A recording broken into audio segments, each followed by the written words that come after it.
Tonight we're down in the pits with one of the real hard chargers in the V8 world of V8 Dirt Modifieds, Luke Oldfield. Luke, good to have you back at Archerfield. I'm guessing you're probably pretty keen to get a race in because they've all been washed out. Oh, definitely, mate. We've missed a lot of the racing this season, definitely with all the rain and also with our own motor dramas. We missed pretty much the middle part of the season with dramas with our Ford. It's given us drama for the last 2 seasons now. Okay. But I hope now we've got it back intact, ready to go and ready to rumble here at Archerfield Speedway tonight. So what did you find? What do you think it is with the issue with the motor? Oh, just some little issues inside the motor that we found to have, and just sort of sorted that out, and I think that's sort of fixed everything out, so we're ready to go again. So yeah, looking at one of the things that they do hold back in the V8 Dirt Modifieds is the compression ratio. How hard is it to get the motor performing as best as it can and staying within the rules? Oh, well, that definitely puts a little bit of a cap on the torque. It more so creates a bit of a problem with the torque, but these motors, they're definitely putting out a bit of mumbo these days, so anywhere in the vicinity, 650 horsepower is a good number for the top running V8 Dirt Modifieds at the time.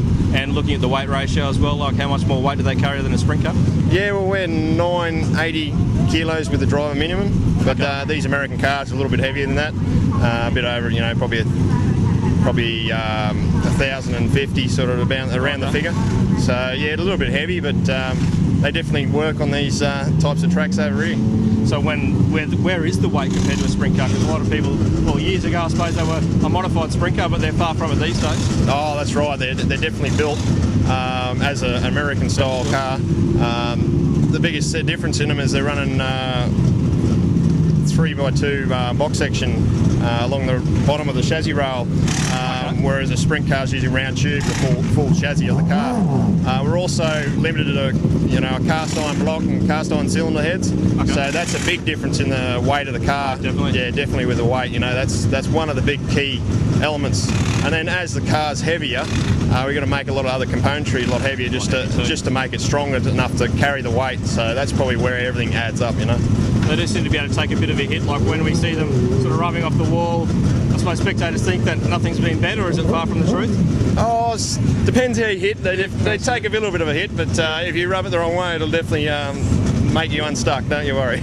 And I can see, you're also heavily involved with behind-the-scenes work with V8 Dirt Modifieds. Tell us a bit about your work with that. Yeah, currently the Queensland V8 Dirt Modified president of the club, so and general runnings of the club meeting, I help out with that. With we've got a bit of a good crew with helping out on the race nights. Ray at Watham and Sean Mortimer and Alan Lendrum. It's a pretty good team to make the night run smoothly and everything goes sort of as planned. And also something good with the V8 Dirt Modifieds is you always have good things for the crowd, but also have some static displays out there and about? Yeah, we get about a little bit, and tonight we've got a heap of handouts from Crossley Race Engines. They're sponsoring the series, and they're also hands-on and getting sponsors to give handouts and stuff for all the kids up on the hill there. So it should be great tonight to get a bit of a feedback from the kids up on the hill, a few photos and stuff. And something also, 27 cars, unbelievable. It's just brilliant. Oh, it's without a doubt that takes a bit of the pain away from all the rain we've had all season.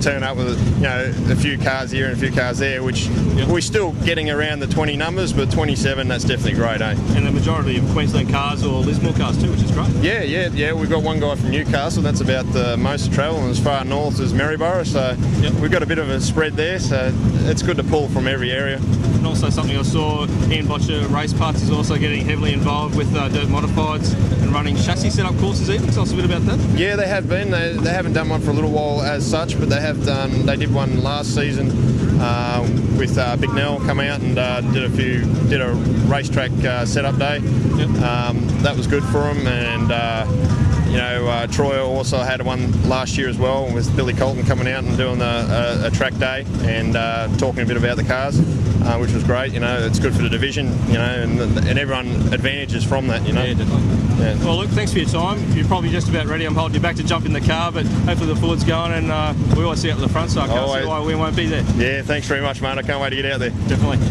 I'm Clint Cook reporting for Sprint Car World. Thanks for watching.